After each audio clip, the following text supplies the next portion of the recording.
Hey, what's up everybody? Welcome back to another monthly market update.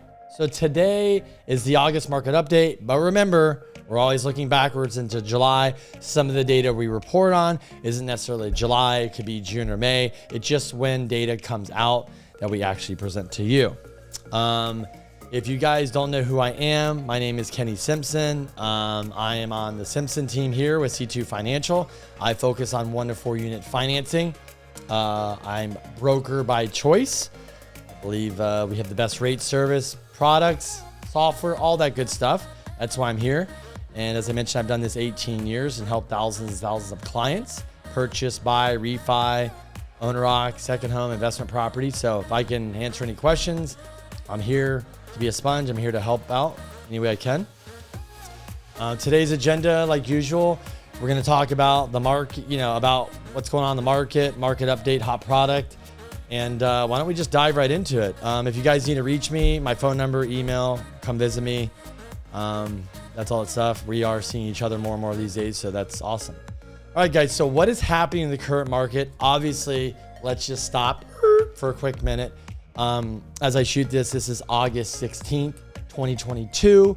We are in a changing market. And I'm going to use the description I came up with when I was walking on the beach. I'm thinking, how can I describe what's going on in the market? It's a transition. We're going from a seller's market to buyer's market.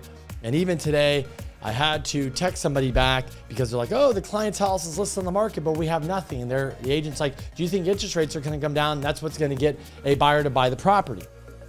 And I said, no, I don't think that's going to get the buyer to buy the property.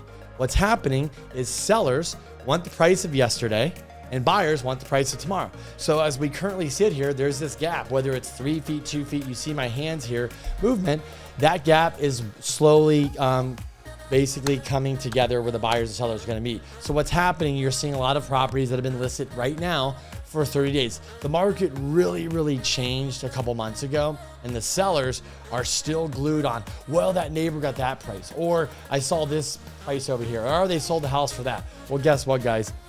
Unless the house is like in a very desirable area, fixed up, well priced, or there's just no inventory, you're probably getting your price. But for most of the homes we're seeing, that's not the case. They are seeing the sellers pricing in tomorrow's pricing, and the buyers are like, you're 30 days, you haven't got an offer. We're just gonna sit here and wait, because it's only a matter of time before you, your neighbor, or somebody else lowers the price or takes another offer. So what's happening is houses are going into escrow right now, but they're pending. Nobody knows the price. In the next 2-3 weeks, a month, all these houses listed, you're gonna start seeing them sold. And that new price is going to reflect where we're at in the market. So the buyer and sellers have to come together, and that's where we're at right now in the market. So there's this big transition, and the buyers are comfortable saying, I'll wait 30, 60 days because that's probably all I have to wait to really see where kind of new prices sits. And that's going to I'm not saying it's going to dictate the new bottom or this, but that's a place where they can bounce off and go from. So let's jump right into it. Weekly mortgage rates, right? Everything is about mortgage rates. If you never believe mortgage rates dictate literally the entire economy, if you've never believed that, you've heard that your whole life, you're like, that's a bunch of nonsense. Well, I think we can agree by now that if the Feds raise rates, and globally if they raise rates, or the Feds lower rates, you can clearly see if the rates go higher, it slows down businesses, everything around us in real estate. If the rates go lower, it's cheaper borrowing costs, which means real estate, businesses, consumers, if the rates are 2 or 3%, you're more likely like, let's go buy a house, car, boat, whatever. If the rates are 5, 6%, even if you're a business, you're like, I might wait. So that's what's happened. So weekly mortgage rates continue to fluctuate. I would say, sure, I'll go on record and say this, can't guarantee it, can't promise it, only an opinion. I think interest rates might have peaked back where somewhere in, the June, the May area where the 10 years at 3.5. Could we hit some higher levels and come back down? Sure. But overall, I think the damage is done. So higher interest rates went much higher. The damage that the Feds were hoping for to slow down construction demand, slow down that the real estate market, it's happening. We're all seeing it. The higher rates are clearly making a difference here. What is a recession? Boy, that definition's changed a few times. The National Bureau of Economics Research say a significant decline in economic activity spreads across the economy, lasting more than a few months, normally visible in real GDP, real income, employment, industrial production, and wholesale retail sales. So we are clearly seeing, we're seeing a slowdown in housing. We're seeing a slowdown in the consumer. We're seeing a slowdown in GDP. We've had 2 quarters now negative, right? 2 quarters negative. So that means we technically are in a recession. And you're just seeing, when you guys go around and talk to people, you're hearing people are definitely slowing down. Their businesses, my friends have jewelry businesses or e-bike businesses or things like that. Just a couple examples. They're seeing a slowdown. So it's happening. I think after summer, we're going to see a dramatic slowdown. So I know it's scary, but it's healthy because we cannot just keep going a million miles an hour with real estate and everything going crazy, because if you don't slow down, you know what happens, a major, major collapse. In a recession, 2 consecutive quarters of negative growth from 1949 to 2022. If you can look at this, they're saying, well, is this a recession? I'm going to say, put a big fat yes in there. I'm going to say we're in a recession. Is there a recession around the corner? Basically, the percentage of economics surveyed who believe we'll see a recession next 12 months. As of July 2021, 12%, July 2022, 50%, 75% of CEOs, I guarantee you that number is even higher now, agree we're in a recession or going into one. So I think we're all going to agree, recession, slowdown, whatever we're calling it, we're here, it's there. What is happening in the current housing market? Well, I think we kind of went over that, but I think there's just a shift going on. A recession does not mean falling prices. It really doesn't. We don't know where pricing should be. There's some things that so many houses sold for way over what they are worth, and we're seeing them come back down to some normal level, whatever normal is. So we're just not sure. Recession does not mean housing crash. It really doesn't. Recession most likely means falling mortgage rates. So 2020 came. We had this thing called COVID. Not sure if you guys ever heard of it. You might have. It was kind of on the news a little bit. Kind of affected, I think, like 7 billion people. Not 7 million, but 7 billion. And boom, shut down the entire world. Obviously went into recession, pushed trillions and trillions of dollars into the economy, lowered rates, all this stuff. I don't need to tell you what that did. We're all here. We lowered rates. Why? Because we knew there was going to be a slowdown. That really, by lowering the rates, turned from a slowdown into a crazy bull market and everything. Now we rose rates to slow it down. Now we're going to hit a recession. Our rate's going to come back down. I think most likely because you're going to have a slowdown. How do you speed things up? You lower interest rates. Mortgage and interest rates, great chart here. If you look at the yellow over time, you can see the yellow clearly. Rates right before recession, rates are high. Then rates come back down, rates are high, rates come back down. And we're just kind of like all here. So you might have been through the cycle once, the last with COVID, you might have been through it in 2008, you might have been through it in the .com, you might have been through it in the savings and loan crash in the 80s. So if you've been around, you know what I'm talking about. If not, well, welcome to the party, we're all here. Over the past 5 recession, mortgage rates have fallen an average of 1.8 percentage points from the peak during the recession to trough. So, and in many cases, they continue to fall after the fact as it takes some time to turn things around, even when the recession is technically over. So what they're saying, guys, is it's kind of like a hurricane or a tidal wave. So a recession is a hurricane or tidal wave. It comes in, does its destruction. But remember, after the math is usually the damage. It's you got to repair the house, pick up the pieces, get the business back in order, fix the schools, fix the cities, all that stuff, right? All that whole list of things you got to do. Well, right now, if that tidal wave is hitting us, it's going to start causing destruction. We don't know how bad it'll be on the other side. That's why rates tend to fall as we even come out of it, because remember, the destruction and all this stuff, that's where the slowdown really, really happens, because people are fixing everything, and then you got to get the lower rates in there to basically get boosted business and get people moving out there, get money moving around. So if it's an average of 1.8%, if our peak rate was 5.5%, say, and we drop 2%, that's 3.5 where we get there. I don't know. We'll know shortly. Why the housing market won't crash. So not enough homes for sale. So total inventory registered at the end of June was 1.2 million units. Unsold inventory sits at 3 months supply. So they're just thinking the market's not going to crash because We just do not have the inventory. Even though buyer demand is way down, even inventory's up, it's not even close to prior years that crashed. Could it crash? Sure. Will it crash? I don't think so. That's my opinion. The fundamentals are not there. Monthly new residential construction. This is building permits, housing starts, under construction, housing units completed. Just to summarize this, we're not building enough. We're way behind. And I'll go back to what I always say is when we came out of the last, real estate crash, Great Recession, nobody built. The financing wasn't there. Everybody got killed in the real estate market, even though buyers might have been buying land for cheap, buying house for cheap, flipping them, holding on to them, whatever.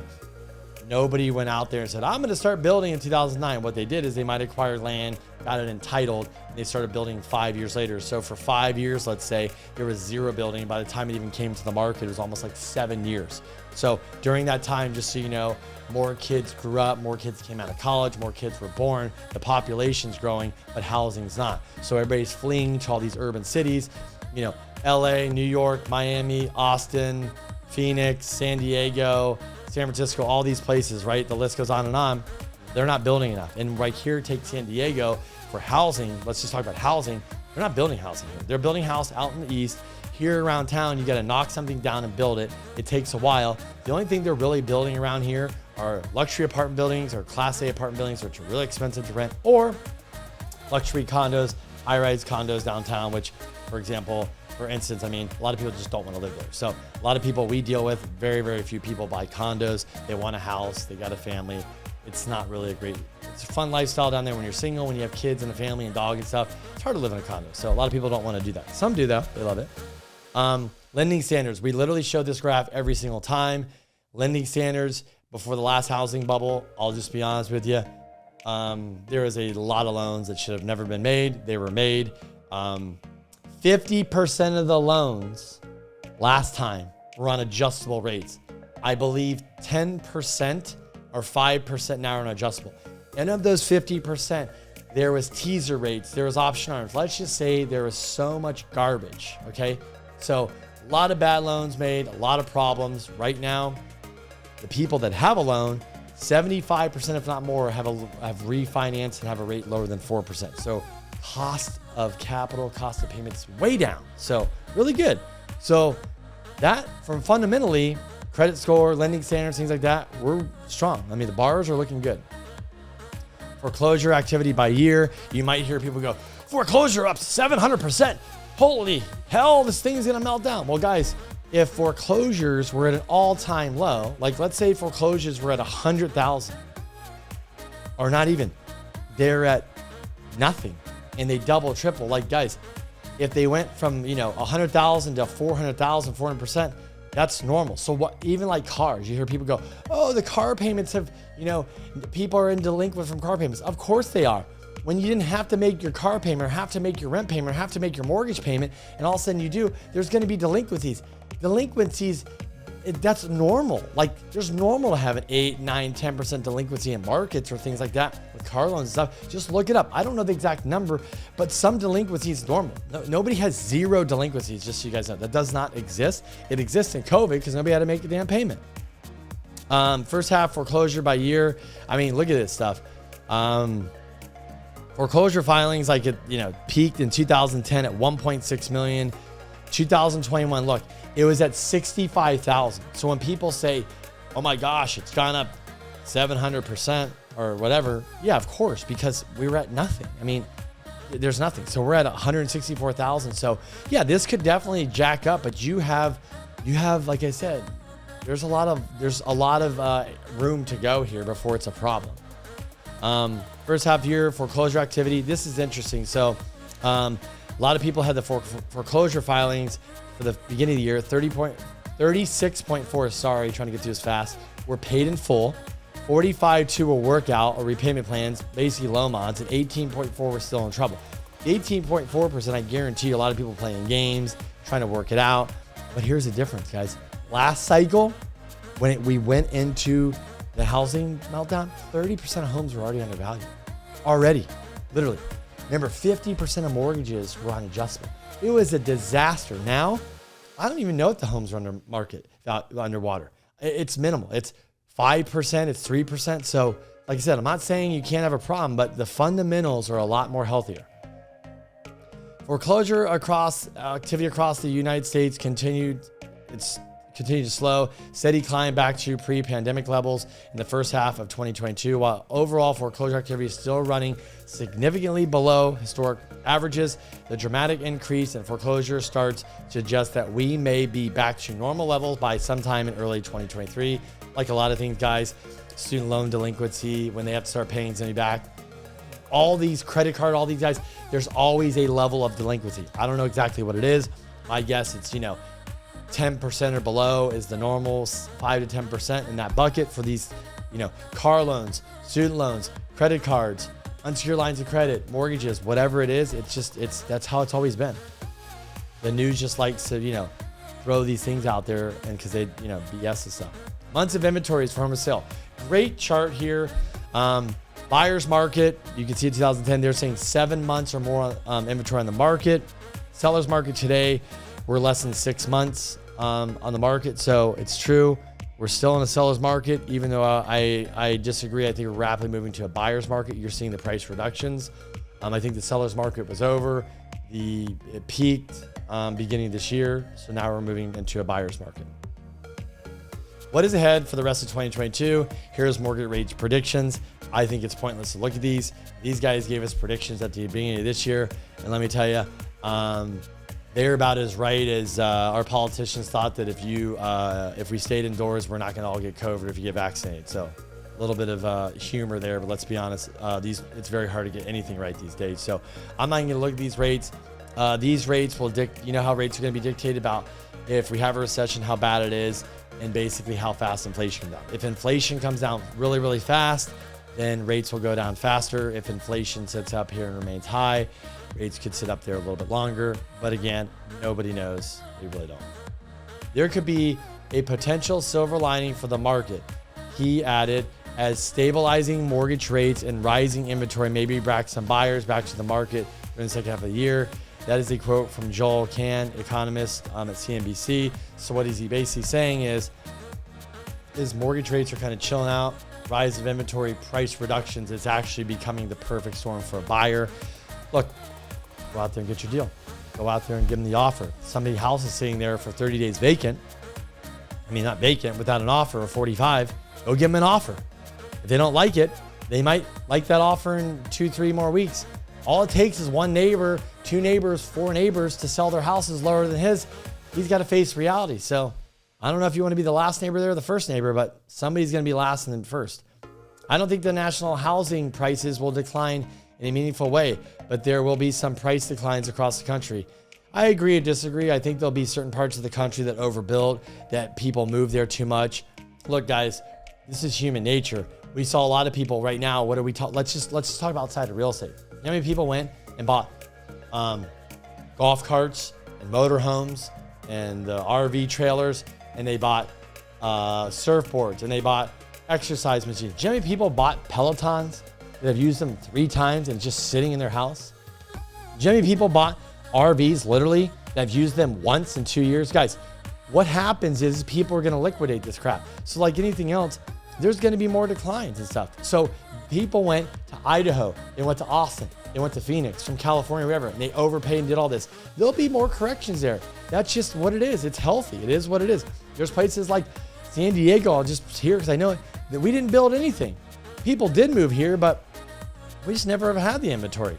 You can't build anything here. It takes forever. Total home sales forecast. Freddie Mac, Fannie Mae, there you go, in millions. So we'll see. 3 reasons to buy a home today. Less offers, fewer homes selling above asking, as you can see in the chart. It's down about 10%. Supply of homes for sales growing. Also to mention, interest rates are lower. Go get that seller credit, right? And just put an offer in. Somebody has a home listed in San Diego for $1 million. It's been on the market for 45 days. What is the market telling us? That nobody's willing to pay you $1 million. So go give them $950 and ask them for a $10,000 seller credit. You might get it. The next guy that has $1 million is going to have to, that's the reality. Somebody's going to sell at that price, whatever it is, 950, 925, 900, whatever it is. We're going to know soon. Home sales days on the market were 14. I think it's kicking up a little bit higher. So it's definitely going to start as we get into July, August, numbers going to kick up, but it's getting more and more. I don't know what the average is, but I wouldn't be surprised if it gets up near, 18, 20 days here soon. Percentage of distressed property sales. Again, this is still continuing. Foreclosure at all-time low. There was still 1% of the sales. Maybe it gets up a little bit, but you can see even at 4% here, it was 35% in 2012, and I think that number was higher in 2010 as foreclosures peaked. So probably closer to 50%. So we are very far away. This is a really, really big factor of why there's a housing crash. Because remember, short sales and foreclosures, they typically sell for cheaper. This is what kills values right here, right? Interest rates kill values, time on market kills values, buyer demand kills values. But if you release 1 million foreclosures, 2 million foreclosures into the market, and that's a big factor of the market, it can just kill values because it's a comp. Change in sales, year over year. So basically, there you go. Right there, you can see the lower income, but it's not as aggressive as it was in the last couple of years. Change in home prices, we can clearly see we've peaked out. Housing inventory, change in inventory month over month. So we've got, look, it's changing. It's changing better for the buyers. Like I said, this is becoming more of a buyer's market. We knew we'd be here. Interest rates are really helping us get there. So like I said, I think it's a great time for buyers on the sidelines. I'm seeing more people starting to look. They're starting to see declines. As soon as we get next 30, 60 days, I think 30 more days from now, next time, we'll see a lot of homes that are pending sold. We'll need new values. And I think buyers just need to see like that $1 million home and it's sold at 950, 925, and they think that's really what it's worth. That's when they'll still feel comfortable, start getting out there and the market start making offers. Because they feel like they're making offers, but sellers are like, I'm not going to accept that because they're just not facing reality. Months of inventories. In December, we were at 1.7, 1.6, 1.7, 1.9, 2.2, 2.8. We're at 3 months of inventory, so it's healthy. We're still not at 6. Year-over-year inventory levels, so they're all negative. Now we've got some positive. Buyer's market. Buyer demand. Buyer demand cools as showings decline from record-breaking highs. Year-over-year increase shows activity. June 2022, Michael Lane, Vice President, General Manager, showing time. Most markets experience a slowdown in buyer activity, especially compared to the historical high traffic seen last year. While summer in a slower time of the year for real estate compared to spring. The dip we've seen compared to last June suggests the slowing is more about rebalancing. Remember, that's where the sellers and buyers are coming together. Remember I gave you that thing? That's what we're doing, guys. We're rebalancing of an overheated market than just marking the end of home shopping season. So you clearly can see all this information here. And the West Coast is really starting to see it too. There you go. Moving along, mortgage rates, my favorite topic. So mortgage rates, like I said, in my opinion, have peaked. May, June of this year, the 10-year is about 3.5, almost at 3.6. The 10-year today sits at, I think, I'm not looking, 2.7, 2.8. It's been as low as 2.5. So it's kind of bouncing around from 2.5 to 2.8 right in there. Just kind of, that means we're seeing interest rates change, from a quarter to an eighth up and down. So interest rates peaked, in my opinion. Now we're headed back down. How low will they go? Who knows? If I knew how low they'd go, my book would say this is how low they're going to go in the back of my yacht and the side of my jet, and you would never hear me doing these presentations. But anyways, we don't know, but we do know they're headed down. If we do hit a recession, most likely they will continue down as in previous charts we showed you, like previous recessions. Mortgage rates. So this chart is projected. Obviously, you can see here that they project that we've already peaked and we're going to start seeing them come down. We're already seeing the trend down. So stay tuned. We'll check. We're month over month here, guys. Hot product. So the hot product today is the HELOC. Kenny, can you do a HELOC? Kenny, I want to do a HELOC. Kenny, should we do a HELOC? Should I refi? Okay, guys, so let's talk about the HELOCs. The pros and cons, I'm going to give them to you. So number one, most of you are calling and you want to do a HELOC is for one reason. Whether you want the cash out or not, the point of the HELOC is you're like, well, Kenny, I got a 2.5, 2.75, 3.5, 3% interest rate on the first. I don't want to touch it. So you want to get that HELOC. You want to get the $100,000, $200,000, $500,000, $1 million out so you can take that money, go deploy it, whatever. In a business, hopefully not a vacation, hopefully not a Lamborghini, but hopefully into buying maybe back in your property or go buy another property, but something that's going to generate cash flow for you and your family. So HELOCs, the pros are, look, you don't have to touch your first. You can go to like a 90% LTV. You can, get $500,000, $1 million, not over 500,000. A lot of people start scaling back, so you don't get many of the over, about $1 million. But so the pros are going to touch your first. If you borrow it, pay back down, it's like a revolving line of credit. It's like your credit card. So those are some of the pros. The cons are you have a second. Interest rates on these are really high because prime sits at 5.75, I think, 5.25. I should know that, but it's changed so much, but it's going to get changed again next month. So, those HELOCs, you could be sitting at rates at 6-7%. So people are freaking out, but remember, those will come back down. What is my suggestion? If you have a great first, go get the HELOC. If you rack it up to buy another property or do something, I think in a year or two, you'll just consolidate both of those loans, do another 30-year, 15-year fix, maybe an ARM, and get a lower rate. It might not be as low as your first, but when you average them together, you'll probably just be like, you know what, I want to consolidate them and get rid of the second. That's kind of how it works.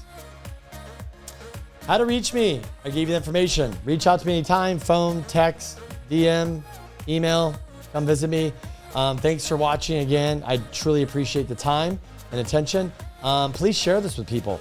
You guys are in real estate, somebody looking to buy. This is data. All we do in this is go over data. We're not giving hypotheticals. Yes, I give you my opinion, but my opinion is literally because I study data month over month, week over week, literally day over day these days, to give you like a full spectrum of what's going on in the real estate market. As I mentioned, the real estate market is changing. It's going from a seller's to buyer's market. Interest rates are tearing back down. We're probably on the brink of actually a recession and some type of market slowdown in the second half of this year. So things will get interesting. But what to look for? Look for low interest rates coming down. Look for those houses they're seeing in the market for into 60 days, starting to make more price cuts or starting to get offers they're going to accept. Also look for buyer demand to start increasing in the second half of this year with lower interest rates, with price cuts. The reality that sellers are having to go, okay, this is the new reality. If I'm going to sell my house, I need to do it for X price. If not, just take it off the market and maybe wait for later time if you think prices are going to go back up in the near future.